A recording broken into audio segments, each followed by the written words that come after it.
hal ini. Coba bayangkan sejenak, ada seorang pria muda, mungkin bapak-bapak sering juga mengalami hal ini, yaitu pria muda ini duduk di bangku belakang sebuah gereja. Katakanlah namanya David. Ia tidak banyak bicara, tangannya menggenggam Alkitab lusuh. Nah, Alkitab ini adalah hadiah dari ayahnya ketika dia dibaptis dulu. Tapi pada malam itu, wajahnya dingin, hatinya jauh. Ia sudah lama tidak benar-benar berdoa. Iman yang dulu membara, kini tinggal bara yang hampir padam. Ia datang ke gereja bukan karena haus akan firman, tapi karena kebiasaan. Ia melihat ke mimbar, dan ia bertanya di dalam hatinya, dan berbisik dalam hatinya. Apakah semua ini masih nyata? Saudara-saudara, kita bisa melihat sini, David adalah gambaran jiwa yang ragu. Sementara saudara-saudara yang terkasih dalam Tuhan Yesus, kita coba lihat lagi dari sisi lain, yaitu di kota lain, yaitu seorang wanita muda, katakanlah namanya Tina, duduk sendirian juga di kursi bar. Dia memiliki lipstik tebal, menutupi luka batin yang tak kelihatan. Ia tertawa dengan rekan kerja, tapi ketika ia pulang, ia menangis dalam diam. Ia duduk pemimpin. Ia sementara saudara-saudara, dia dulunya adalah seorang pemimpin pujian. Tapi hari ini Alkitabnya ada di rak paling bawah, tertutup debu dan kenangan. Saudara-saudara, di tengah malam itu, katakanlah yang bernama ini Tina ini menatap dirinya di cermin kamar hotel dan bertanya, Tuhan, jika Engkau masih di sana, bisakah Engkau menjemputku kembali? Di sini kita pelajari bahwa wanita ini adalah jiwa yang hampir terbakar. Lalu kemudian ada sosok lain, katakanlah yang bernama Rian. Nah, Rian ini adalah pengkhotbah muda yang populer. Jadwal pelayanannya penuh. Followersnya di Instagram bertambah setiap hari. Tapi di balik senyum dan jas yang rapi, ada kebusukan yang tersembunyi, yaitu manipulasi dan juga ketamakan. Dia tahu kebenaran, tapi ia sudah terlalu lama bermain di wilayah abu-abu. Setiap kali ia naik mimbar, dia gemetar dalam hati. Sampai kapan aku bisa berpura-pura? Nah, di sini adalah gambaran seorang Rian adalah jiwa yang sudah tercemar. Saudara-saudara, dari tiga cerita ini, yang tadi, cerita-cerita ini bukan fiksi. Ini adalah kisah ribuan orang Kristen hari ini. Adalah orang-orang Kristen yang ragu karena kecewa. Orang-orang Kristen yang jatuh karena terluka. Dan orang-orang Kristen yang memakai topeng karena takut ketahuan. Dan jika kita jujur, saudara-saudara, mungkin di antara mereka adalah saudara-saudara, adalah juga bapak-bapak, adalah juga kita semua yang ada di sini. Saudara-saudara, hari-hari ini kita tidak bisa menutup mata. Dunia di sekitar kita sedang terbakar oleh api penyesatan. Sedang terbakar oleh api penyesatan iman yang dianggap lelucon. Terbakar oleh api penyesatan kesucian yang dianggap buruk. Yang terbakar oleh api penyesatan kebenaran yang diputarbalikkan demi kenyamanan. Bahkan dalam gereja, hal ini juga terjadi. Bahkan di dalam gereja, banyak yang tampak rohani, tapi kosong dari Roh Kudus. Kita sedang hidup di masa yang digambarkan oleh rasul-rasul, yaitu di Yudas 1 ayat 18. Katakan, menjelang akhir zaman akan tampil pengejek-pengejek yang menuruti hawa nafsu kefasikan mereka. Inilah akhir zaman. Zaman yang penuh kebingungan teologis. Zaman yang penuh kekacauan moral. Zaman yang penuh kelelahan spiritual. Di sini kita pelajari bahwa ada gereja yang bingung atau gereja yang juga bangun. Tapi di tengah kegelapan, Tuhan tidak meninggalkan dunia tanpa suara. Melalui surat hanya satu pasal. Singkat tapi menggelegar. Yudas memanggil gereja. Memanggil bapak-bapak dan ibu. Memanggil saudara-saudara. Memanggil saya juga. Bahwa hanya untuk menjaga diri dari penyesatan. Tapi untuk membangun diri di atas iman yang paling suci. Untuk berdoa dalam Roh Kudus. Untuk memelihara kasih Allah. Dan juga untuk menantikan rahmat Yesus Kristus. Dan yang paling menantang adalah menyelamatkan siapa-siapa saja yang hampir terbakar. Saudara-saudara yang terkasih dalam nama Tuhan Yesus, khotbah ini adalah sebagai undangan untuk jiwa-jiwa yang bukan hanya orang kudus. Khotbah ini adalah untuk David yang datang ke gereja tapi hatinya mati rasa. Khotbah ini adalah untuk Tina yang sudah jauh tapi masih ingin pulang. Dan khotbah ini adalah untuk Rian yang tampak bersinar tapi sesungguhnya rapuh. Juga untuk saudara-saudara, untuk bapak-bapak dan ibu yang mungkin tak terlihat oleh dunia tapi sangat terlihat oleh Tuhan. Dan juga untuk gereja yang dipanggil bukan hanya untuk bertahan tapi bertindak. Hari ini saudara-saudara, mari kita buka hati kita kepada firman Tuhan, yaitu dari Yudas 1 ayat 17 sampai 23. Mari kita renungkan. Siapa yang sedang Tuhan selamatkan? Siapa yang sedang Tuhan bentuk? Dan siapa yang Tuhan sedang kirim untuk menyelamatkan? Mungkin jawabannya adalah saudara-saudara. Saudara-saudara yang terkasih dalam nama Tuhan Yesus, kalau kita baca di ayat 17 dan 18, katakan begini, adapun kamu, saudara-saudara yang terkasih, ingatlah apa yang dahulu telah dikatakan oleh rasul-rasul Tuhan kita Yesus Kristus. Sebab mereka telah mengatakan kepada kamu, menjelang akhir zaman akan tampil pengejek-pengejek yang akan hidup menuruti hawa nafsu kefasikan mereka. Bayangkan saudara-saudara, suasana gereja mula-mula waktu surat ini dibacakan. Jemaat kecil yang dikepung dari luar oleh penganiayaan dan dari dalam oleh pengajar palsu. Banyak yang mulai ragu, banyak yang mulai menyerah.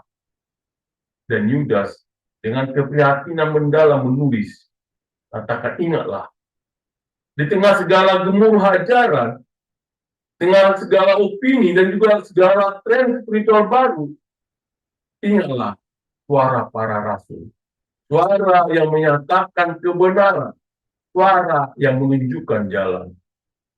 Kita tadi melihat ilustrasi, saya lihat di sini, ilustrasi sebagai adalah seorang yang bernama juga David, dan lupa yang membuat goyah. Jadi saya ilustrasikan di sini, David pernah hafal ayat-ayat Alkitab. Ia bisa berkorban dengan semangat. Tapi ketika pemimpin rohaninya jatuh dalam dosa, ia terpukul. Ia kehilangan panutan. Hari demi hari, ia semakin jauh dari firman. Ia tidak sengaja melupakan, tapi lupa terjadi ketika ia tidak lagi mengingat dengan sengaja. Ketika gereja lupa pada firman Tuhan, ia dengan mudah dikendalikan oleh suara dunia. Saudara-saudara, apa yang kita pelajari di sini, saudara-saudara? Kita bisa pelajari, mempertanyakan, apakah saudara-saudara masih membaca firman setiap hari? Apakah pengajaran para rasul masih jadi fondasi hidup saudara-saudara? Ataukah saudara-saudara mulai mendasarkan iman pada emosi, berdasarkan iman pada tren, atau kata-kata populer di media sosial? Saudara-saudara, Yesus di sini, Yudas memanggil gereja untuk kembali kepada memori iman. Iman kita tidak dibangun oleh karisma pemimpin, tapi atas kebenaran kekal yang disampaikan oleh para rasul. Kalau kita baca di ayat 20 mengatakan, namun kamu, saudara-saudara yang terkasih, dengan membangun dirimu di atas dasar imanmu yang paling suci dan berdoa dalam Roh Kudus. Saudara-saudara, setelah peringatan, ini Yudas memberi strategi bangun dan berdoa. Iman bukanlah hadiah pasti. Iman adalah struktur yang harus dibangun setiap hari. Berkata kerja aktif yang berkelanjutan, katakan dalam bahasa Yunani, epoikodomontes, itu adalah kata kerja aktif berkelanjutan. Artinya, imanmu tidak akan bertumbuh jika kau tidak bangun setiap hari untuk menumbuhkannya. Nah, di sini kita pelajari tadi ilustrasi adalah seorang yang bernama seseorang yang bernama, katakanlah namanya Tina tadi, yaitu dia aktif di kampus, tapi setelah lulus rutinitas berubah. Alkitab mulai jarang dibaca, ibadah mulai ditunda, diganti dengan scroll media sosial. Lalu suatu hari cobaan datang, ia jatuh dalam dosa, bukan karena ia jahat, tapi karena fondasinya runtuh. Iman yang tidak dibangun akan runtuh saat badai datang. Seperti dikatakan dalam Yudas tadi, berdoalah dalam Roh Kudus. Yudas tidak berkata, berdoalah saja. Tapi ia berkata, berdoalah dalam Roh Kudus. Doa yang sejati bukanlah sekedar rutinitas. Itu adalah doa yang dipimpin oleh Roh. Doa yang penuh pengakuan dan penyerahan. Dan doa yang membakar semangat dan menyadarkan identitas sebagai anak Allah. Lalu apa yang kita bisa pelajari di sini adalah yang menjadi cerminan. Apakah saudara-saudara membangun iman hari ini? Apakah saudara-saudara juga sebagai doa saudara-saudara sungguh hidup dan memelihara relasi dengan Tuhan? Ataukah saudara-saudara sekedar bertahan, sekedar pasif, atau menunggu diselamatkan? Saudara-saudara, kita coba baca lagi di ayat 21 dikatakan demikian. Peliharalah dirimu dalam kasih Allah sambil menantikan rahmat Tuhan kita, Yesus Kristus, untuk hidup yang kekal. Saudara-saudara, di sini kita diajar banyak hal dalam kekristenan, yaitu percaya, taat, dan melayani. Tapi satu hal yang sering dilupakan adalah tinggallah dalam kasih. Kasih Allah bukan hanya bahan khotbah, tapi ini adalah zona perlindungan rohani. Saudara-saudara tinggal di luar kasih Allah, saudara-saudara akan mulai mencari validasi dari dunia. Saudara-saudara, bapak-bapak dan ibu akan menjadi mudah tersinggung. Saudara-saudara akan cepat menyerah, dan saudara-saudara akan sulit mengampuni. Saya coba berilustrasikan demikian, supaya kita memahami firman ini adalah, setelah jatuh dalam dosa, ini cerita tentang juga tadi seseorang yang bernama Tina dan kasih yang dirindukannya. Jadi setelah jatuh dalam dosa, seseorang yang bernama Tina ini merasa jijik pada dirinya sendiri, tapi Roh Kudus tidak menyerah. Lewat satu pujian yang muncul acak di playlistnya, Tuhan menyapanya. Anakku, aku tetap mengasihimu. Kembalilah, aku tidak mengusirmu. Lalu air matanya mengalir. Itulah momen ketika Tina kembali ke zona kasih. Artinya di sini dalam hal ini Yudas menambahkan, nantikanlah rahmat Tuhan. Nah, ini bukan penantian pasif, tapi hidup setiap hari dengan kesadaran kekal bahwa satu hari Kristus akan datang dan kita ingin didapati setia. Saudara-saudara yang terkasih dalam nama Tuhan Yesus, kalau kita lanjutkan di ayat 22 sampai 23 mengatakan demikian. Tunjukkanlah belas kasihan kepada mereka yang ragu-ragu. Selamatkanlah yang lain dengan merenggut mereka dari api. Tunjukkanlah belas kasihan yang disertai rasa takut kepada orang-orang lain juga, dan bencilah pakaian yang dicemarkan oleh keinginan daging. Saudara-saudara, kita di sini mempelajari bahwa kini semua pada misi luar, yaitu gereja yang menyelamatkan. Di sini kita belajari bagaimana Yudas mengajarkan 3 pendekatan pastoral. Yang pertama adalah yang ragu, yaitu berikan belas kasihan. Yaitu kalau kita ambil cerita tadi, yaitu yang bernama David tadi, yang jadi cerita yang di awal, mereka tidak butuh khotbah keras, tapi telinga yang mendengar. Seperti tadi yang bernama David, yang kehilangan arah. Mereka butuh seseorang yang berkata, aku di sini, aku mengerti. Ayo kita baca firman bersama. Dan ilustrasi yang kedua, yang tadi yang bernama Tina tadi, ini adalah, kalau kita lihat adalah seseorang yang hampir binasa dan selamat dari api. Untuk apa orang seperti Tina? Gereja harus bertindak cepat. Yaitu dengan apa? Dengan doa, dengan pemuridan, dan juga dengan kasih. Kita tidak bisa berkata, nanti saja dia akan sadar. Nah, saudara-saudara, kita dipanggil untuk menarik mereka dari api, bukan menghakimi mereka dari jauh. Dan yang ilustrasi yang ketiga tadi adalah yang bernama Rian, yang tercemar, dan dia dilayani dengan takut. Di sini mereka ini adalah orang-orang yang berbahaya. Bukan hanya bagi dirinya sendiri, tapi bisa mencemari orang lain. Tapi Tuhan tetap ingin mereka diselamatkan. Maka kita harus melayani dengan kasih yang penuh hikmat. Benci dosa mereka, tapi jangan buang jiwa mereka. Saudara-saudara yang terkasih dalam nama Tuhan Yesus, kalau kita baca di ayat 21, kita baca lagi di ayat 21 ini, dikatakan di ayat terakhir, dikatakan sambil menantikan rahmat Tuhan kita Yesus Kristus untuk hidup yang kekal. Ini adalah akhir dari semuanya, yaitu akhir semuanya ini adalah pengharapan.